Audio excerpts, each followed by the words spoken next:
Hello दोस्तों, आप सभी का स्वागत है हमारे चैनल एग्जाम वाणी में। मैं राधिका गर्ग आज आप सबके साथ जुड़ी हूँ एक न्यूज़ के साथ। आज हम इस वीडियो में डिस्कस करेंगे कि जो स्कूल खुलने वाले हैं 9वीं से 12वीं तक के, उसमें क्या क्या गाइडलाइंस दी गई हैं उत्तर प्रदेश सरकार के द्वारा। देखिए, ये एक लेटर है जो कि भेजा है आराधना शुक्ला, अपर मुख्य सचिव उत्तर प्रदेश शासन ने। भेजा गया है समस्त जिलाधिकारी उत्तर प्रदेश, सचिव माध्यमिक शिक्षा परिषद उत्तर प्रदेश प्रयागराज, समस्त जिला विद्यालय निरीक्षक उत्तर प्रदेश, शिक्षा निदेशक एवं सभापति माध्यमिक शिक्षा परिषद उत्तर प्रदेश लखनऊ और समस्त मंडलीय संयुक्त शिक्षा निदेशक माध्यमिक शिक्षा विभाग उत्तर प्रदेश को।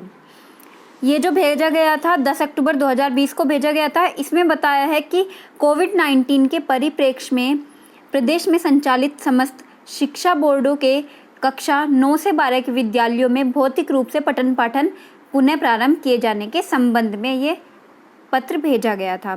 इसमें लिखा है कि सबसे पहले तो ये बात बताई गई है कि जो स्कूल्स हैं वो बंद कर दिए गए थे, सब कुछ मतलब लॉकडाउन लग गया था क्योंकि ये जो कोविड-19 है बहुत ज़्यादा फैल गया था, इसको नियंत्रण करने के लिए। इसीलिए फिर अब इसमें मेन पॉइंट्स ये हैं कि ये जो स्कूल खोलने की तैयारी है ये 19/10/2020 को है। देखिए इसमें क्या लाइन लिखी हुई है कि उक्त के क्रम में सत्र को नियमित करने तथा छात्र हित में शासन द्वारा सम्यक विचारोपरांत कंटेनमेंट जोन के बाहर प्रदेश में संचालित समस्त शिक्षा बोर्डों के विद्यालयों के कक्षाएं 9, 10, 11 और 12 में दिनांक 19/10/2020 से पठन पाठन भौतिक रूप से पुनः प्रारंभ किए जाने की अनुमति निम्नलिखित शर्तों के अधीन प्रदान की जाती है। तो इसमें इन्होंने बता दिया है कि जो स्कूल्स कंटेनमेंट जोन से बाहर होंगे उसमें 9वीं, 10वीं, 11वीं, 12वीं के बच्चे 19/10/2020 के बाद स्कूल में आ सकेंगे, लेकिन कुछ यहाँ पर नियम और शर्तें दे दी गई है कि इनको लागू किया जाएगा। अब वो नियम और शर्तें हैं क्या? सबसे पहला है कि विद्यालय खोले जाने से पूर्व उसको अच्छे से जो है सैनिटाइज करा दिया जाएगा, ठीक है। फिर है कि विद्यालयों में sanitiser, hand wash, thermal scanning एवं प्राथमिक उपचार की व्यवस्था सुनिश्चित की जाए कि इसके अंदर सारी चीज़ें होनी चाहिए। सैनिटाइज़र भी होना चाहिए, हैंड वॉश भी, थर्मल स्कैनिंग भी, और जो प्राथमिक उपचार होता है, फर्स्ट एड होता है, वो सब कुछ भी होना चाहिए। यदि किसी विद्यार्थी या शिक्षक या अन्य कर्मी को खांसी, जुकाम या बुखार के लक्षण हो तो उसने प्राथमिक उपचार देते हुए घर वापस भेज दिया जाए। फिर आता है इसमें तीसरा पॉइंट कि विद्यार्थियों को हैंड वॉश, हैंड सैनिटाइज कराने के पश्चात ही विद्यालय में प्रवेश दिया जाए, कि बच्चे जब स्कूल में आएंगे तो उनको पहले हैंड वॉश कराया जाए, फिर हैंड सैनिटाइज उनकी कराया जाए। फिर आता है कि विद्यालय में प्रवेश के समय तथा छुट्टी के समय मुख्य द्वार पर सोशल डिस्टेंसिंग का पालन किया जाना चाहिए और सभी विद्यार्थियों की जो छुट्टी है वो एक साथ न कराई जाए, मतलब थोड़ा सा अलग अलग उनकी टाइमिंग होनी चाहिए। उसमें क्या है, सोशल डिस्टेंसिंग का पालन होना चाहिए। फिर इसमें 5वां पॉइंट है कि विद्यालय में यदि एक से अधिक प्रवेश द्वार है तो उनका भी उपयोग किया जाना चाहिए, कि अगर एक से ज़्यादा द्वार होंगे तो वहाँ से अलग अलग करके बच्चों को जो है निकाल दिया जाए, बाहर किया जाए, मतलब छुट्टी के समय। फिर आता है 6 पॉइंट कि यदि विद्यार्थी स्कूल बसों अथवा विद्यालय से संबंध सार्वजनिक सेवा वाहन से विद्यालय आते हैं तो उसे भी प्रतिदिन जो है सैनिटाइज करा देना चाहिए और सोशल डिस्टेंसिंग का उसमें भी पालन होना चाहिए। मतलब ये जो बसेस वगैरह से बच्चे स्कूल आते हैं या किसी और सार्वजनिक सेवा वाहन से आते हैं तो उसको सैनिटाइज भी होना ज़रूरी है और उसमें सोशल डिस्टेंसिंग का पालन भी ज़रूरी है।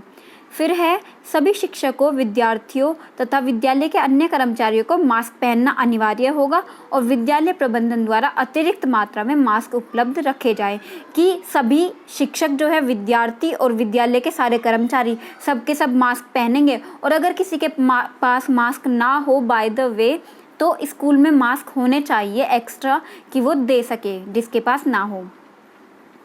फिर आता है कि विद्यालयों को 6 फीट की दूरी पर बैठने की व्यवस्था करनी है, कि एक से दूसरे बच्चे के बीच कितनी दूरी होनी चाहिए, 6 फीट की। फिर आता है कि ऑनलाइन पठन पाठन की व्यवस्था यथावत जारी रखी जाए तथा इसे प्रोत्साहित किया जाए।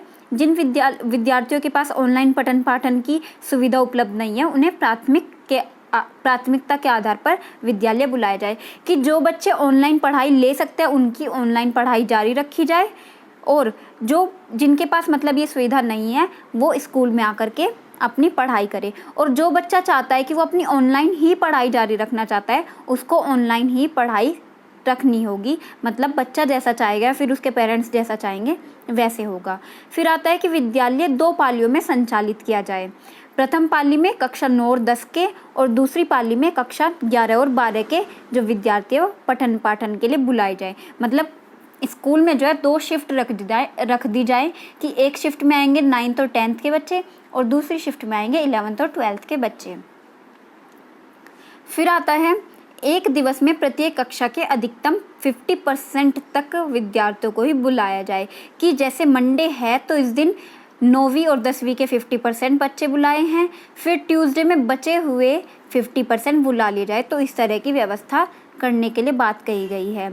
फिर आता है कि विद्यार्थियों को उनके माता पिता के लिखित सहमति के उपरांत ही स्कूल में बुलाया जाएगा। और अगर वो चाहेंगे कि बच्चा जो है स्कूल में आके ना पढ़ाई करे तो उसकी ऑनलाइन पढ़ाई जो है जारी रखनी होगी। फिर आता है कि कोविड-19 के फैलाव तथा उससे बचाव के उपायों से समस्त विद्यार्थियों को जागरूक किया जाए। कि बच्चों के अंदर जागरूकता भी फैलाई जाए कि कोविड-19 को किस तरीके से फैलाने से बचाया जा सकता है या फिर उससे बचाव के क्या तरीके हैं। फिर इसके बाद इसमें यही सब बात कह दी गई है कि इसके अंदर जो है 19 तारीख के बाद जो है स्कूल खोल सकेंगे 9वीं 10वीं 11वीं 12वीं के। इस तरीके से ये जो सारे ऊपर लाइंस 13 पॉइंट्स दिए गए हैं इन सब का पालन किया जाना ज़रूरी है। तो आई होप आपको हमारा वीडियो पसंद आया होगा। आपको पसंद आए तो लाइक करें, शेयर करें और हमारे चैनल को सब्सक्राइब करना ना भूलें। Thank you.